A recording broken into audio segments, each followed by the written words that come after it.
organisé juste pour faire une expérience.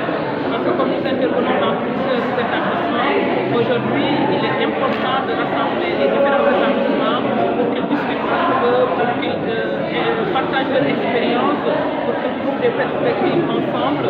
Voilà, c'est pour cette raison qu'on a organisé cette journée. Le premier objectif de développement durable, c'est l'ODD 4, qui est le catalyseur essentiel des différentes autres ODD. Parce que quand l'ODD 4, ça correspond au milieu scolaire, immédiatement. Mais de cet ODD 4, il y en a d'autres, par exemple tout ce qui est biodiversité, tout ce qui est santé et bien-être, tout ce qui est lutte contre la pauvreté, tout ce qui est épanouissement, zéro faim, et ainsi de suite. Parce que ce que nous faisons dans les établissements, il y a l'alimentation, il y a la santé, parce que nous sommes toujours en contact avec le végétal, donc tout ça répercute sur notre santé. Voilà.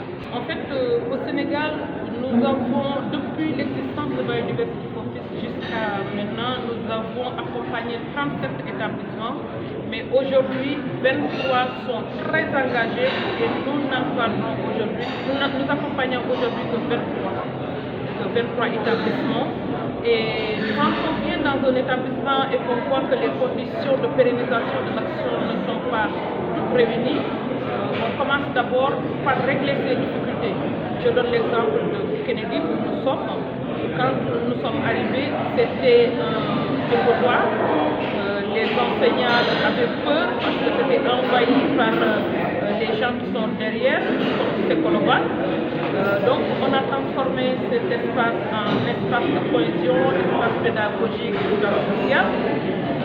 On a grillagé le périmètre, on a élevé le mur de clôture, on a mis un mini forage, on a installé le système de goutte, on a monté un bassin de rétention d'eau, on a fourni du matériel et de l'outillage technique, on a acheté des intrants et des semences et on a affecté un technicien agronomique, on a mis à leur disposition. Pratiquement, on a énormément de dysfonctionnements climatiques, beaucoup de choses, l'érosion, comment dirais-je, la rareté des eaux due à l'érosion, due au réchauffement climatique, la disparition de certaines espèces. Il y a énormément de sujets sur lesquels nous